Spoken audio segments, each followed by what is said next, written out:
اب اس کو سمجھنے کی ضرورت ہے کہ عبادت سجدہ ریزی کو ہم کہتے ہیں جی جو عام طور پہ سمجھتے ہیں، یا عبادت مشتق ہے بندگی سے، اور بندگی ہے ٹوٹل اطاعت سے، اور ٹوٹل اطاعت آتی ہے جب ٹوٹل سرنڈر میں جاتا ہے بندہ، صحیح. کہ رب کے حضور پوری طرح سرنڈر کر دیتا ہے تو اطاعت پیدا ہوتی ہے. جب اطاعت آتی ہے تو پھر بندگی آ جاتی ہے. تو مسلمان کا تو مقصد حیات یہ ہے. اب اگر اس کو آپ مذہبی نقطہ نظر سے ہٹ کے ایک بار انالائز کر لیں جی تو پتہ یہ چلے گا کہ مسلمان کو جتنے بھی احکامات بتائے گئے ہیں، اس کو جو زندگی گزارنے کا ڈھب دیا گیا ہے مسلمان کو، جی جی اس کو کسی انداز میں بھی آپ انالائز کریں گے تو ایک ہی بات واضح ہوتی ہے کہ مسلمان کو بہترین انسان بنانے پر زور ہے. ٹھیک ہے. کہ جو احکامات ہیں، اس طرح زندگی گزارو، اس طرح گزار لو، اس طرح کر لو، یہ کر لو، ان تمام چیزوں کو آپ گنتے جائیے اور یہ ریلائز کیجئے کہ ایک آدمی میں یہ اگر چیز ہو، اگر وہ اس کو فالو کر رہا ہے، مجھے کیسے پسند آئے گا وہ. میں اس کو ایسے آدمی کو will I love him اور I'll hate him. تو ایک نتیجے پہ جا کے پہنچتا ہے کہ مسلمان کائنات کا سب سے خوبصورت انسان ہوتا ہے اپنے اخلاق اور اپنی عادات کے لحاظ سے. نہیں، مسلمان اگر ہوتا ہے تو مسلمان تو آئے 1400 سال 1500 سال پہلے، تو اس سے پہلے جو لوگ تھے کیا وہ اعلیٰ ظرف نہیں ہو سکتے؟ میں نے اسی لیے آپ سے ایک بات پہلے واضح کی تھی جی کہ میں اور آپ ہم سب مسلمان ہیں. یہ تو میں نے پہلے جملہ کیا تھا. دیٹ مینس کہ جو کچھ میں بات کہہ رہا ہوں یہ میں سٹارٹ کر رہا ہوں آج سے 1400 کچھ سال پہلے. جی اب آپ آ جائیے دوسری طرف. جی ایتھیسٹ ہے بندہ، اگنوسٹک ہے، ان کے اپنے اپنے آبجیکٹیوز ہیں زندگی کے، ان کی اپنی اپنی منزلیں طے کی ہوئی ہیں، وہ انہوں نے انڈیویجولی طے کی ہوئی ہے. ٹھیک ہے. کچھ لوگوں کے نزدیک یہ ہے، میں انڈیویجولی ایک پروفیشن کا نام نہیں لیتا، جی میں یہ عرض کر دیتا ہوں کہ وہ ایک پروفیشنل مارول بننا چاہ رہا ہے بندہ، ٹھیک ہے. جس پروفیشن کا بھی ہے. جی جی کسی کا یہ آبجیکٹیو ہے، جی کسی کا آبجیکٹیو یہ ہے کہ میں دنیا کا سب سے دولت مند ترین انسان بن جاؤں، ٹھیک ہے. کسی کا آبجیکٹیو یہ ہے کہ مجھے اعلیٰ ترین اقتدار مل جائے. ان کے علیحدہ علیحدہ ہیں، وہ مشن سب کے علیحدہ ہیں. جب آپ ایسے آدمی سے پوچھیں گے اور وہ ایک آدمی آپ سے کہتا ہے جی میں اقتدار، اعلیٰ ترین اقتدار پہ جانا چاہتا ہوں، جی تو آپ نیچرلی اس سے یہ سوال پوچھیں گے کہ گڈ، بڑا اچھا آپ کا آبجیکٹیو ہے لائف کا، لیکن آپ اعلیٰ ترین اقتدار کیوں حاصل کیوں کرنا چاہتے ہیں؟ ٹھیک ہے، پرپز کیا ہے پیچھے؟ ٹھیک ہے. اب مجھ جیسے بندے سے آپ سوال پوچھ رہے ہیں تو میں تو جو کتابوں میں، رسالوں میں پڑھتا رہا ہوں، عقل مند لوگوں سے سنتا رہا ہوں، میں وہ جواب آپ کو دے دوں گا جی میں قوم و ملک کی خدمت کرنا چاہتا ہوں. ہاں ٹھیک ہے. صحیح ہے. جبکہ حقیقت یہ نہیں ہے. مجھے اتھارٹی کی بھوک ہے، میں اس لیے اعلیٰ ترین اقتدار حاصل کرنا چاہتا ہوں. حقیقت یہ ہے، لیکن میں اس کے اوپر بڑا خوبصورت پردہ ڈال رہا ہوں، یہ کہہ کے جی ملک و قوم کی خدمت کرنا چاہتا ہوں. جی اس لیے میں نے کہا تھا کہ جب آپ ڈائریکٹ کوشچن پوچھیں گے جی جی جی تو گھڑا گھڑا جواب دے گا آپ کو. یہ انسان کی ایک خاص ذہنی کیفیت جو کوئی بہت زیادہ کمینڈیبل نہیں ہے، اس کو ظاہر کرتا ہے کہ وہ اتھارٹی کو کس طرح سے اپنے اندر جمع کرنا چاہتا ہے، اتھارٹی کو پوچھتا ہے. ٹھیک. ایسا بندہ ادارے میں آپ کے آ جائے گا، وہ دوسروں کو جینے نہیں دے گا، وہ ہر وقت دوسروں کو ڈومین میں پاؤں رکھے گا اور وہاں جھگڑے ہوں گے. ایسا آدمی جب کانفرنس روم میں بیٹھا ہوگا، میٹنگ میں بیٹھا ہوگا، جی وہ دوسروں کے کام پر تنقید کر رہا ہوگا، اپنے کام کی ڈسکس بعد میں کرے گا. تو جو سمجھدار آدمی ہے وہ اس طرح ڈائریکٹ کوشچن کرتا ہی نہیں ہے. ٹھیک. جو آدمی دولت مند ترین آدمی بننا چاہتا ہے، اب اس کے دو راستے ہیں اس کے پاس. ایک نیچرل کورس ہے جو کہ بڑا لمبا ہے جی اور اتنا ڈیفینیٹ بھی نہیں ہے کہ دولت مند ترین آدمی بنے گا یا نہیں بنے گا. دوسرا راستہ ہے کہ وہ حلال اور حرام کی تمیز نہ کرتا ہو، دولت جلدی جمع ہو جائے گی. ٹھیک ہے. تو ایسا آدمی تو پھر نقصان دہ ہے ادارے میں اگر آ جائے. یہ اینالائز کرنا پڑے گا انٹرویو لینے والے کو. تو یہ سوال کرنا کہ آپ کی زندگی کا مشن کیا ہے، جی یہ ذرا ٹیڑھا ہے. مسلمان جواب دیتے ہوئے وہاں نہیں پہنچ پائے گا جہاں میں کہہ رہا ہوں کہ میں ایک مسلمان بننا چاہتا ہوں. جب میں یہ کہہ رہا ہوں کہ میں مسلمان بننا چاہ رہا ہوں، مطلب یہ ہے کہ میں اللہ کے فرمان پہ، آپ صلی اللہ علیہ وسلم کے فرمان پہ عمل کر کے دنیا کا بہترین یا دنیا کا ایک اچھا انسان بننا چاہتا ہوں. ٹھیک ہو گیا. یہ ٹھیک ہے، یہ ہو گیا ریلیجس. آپ نے جو ہے نا وہ کنٹینٹ جو ہے وہ شیئر کر دیا. جیسا کہ آپ نے صرف فرمایا نا کہ میں خدمت کرنا چاہتا ہوں قوم کی. یہ ڈاکٹر سے پوچھ لیں وہ یہ کہتے ہیں وہ قوم کی خدمت کرنا چاہتے ہیں. کسی سی ایس پی آفیسر سے پوچھ لیں، وہ بھی ان کا بھی یہی جواب ہے.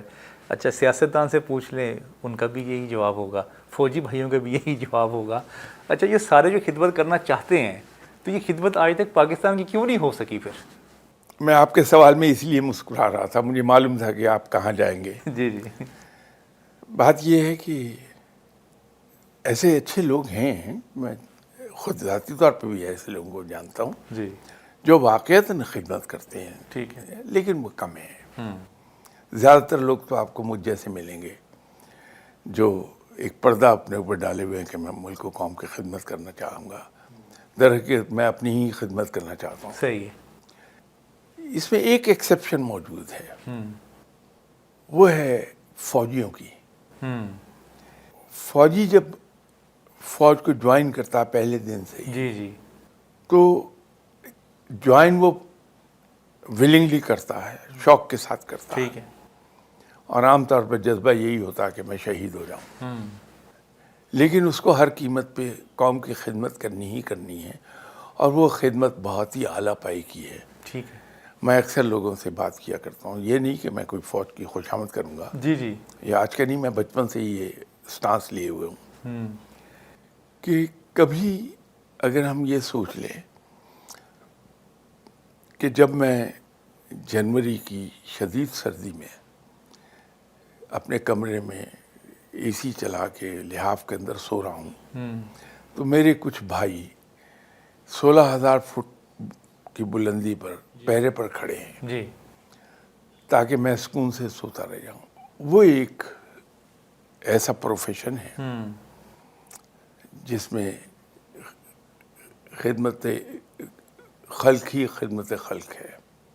لیکن شاہ صاحب اس میں تو سیلف گلوریفیکیشن بھی تو ہو سکتی ہے نا. اصل میں بعض اوقات مجھے ایسا لگتا ہے، میں آپ کے سامنے ایک اور نقطہ نظر پیش کرتا ہوں. مجھے ایسا لگتا ہے کہ انسان کو خود ہی اپنی فیلنگز کا اندازہ بعض اوقات نہیں ہو رہا ہوتا کہ یہ میں اپنے ویسٹڈ انٹرسٹ کے لیے کر رہا ہوں، قوم و ملک کے لیے کر رہا ہوں، خدا کو خوش کرنے کے لیے کر رہا ہوں، کیوں کر رہا ہوں. شاید آپ نے میرے الفاظ پہ غور نہیں کیا.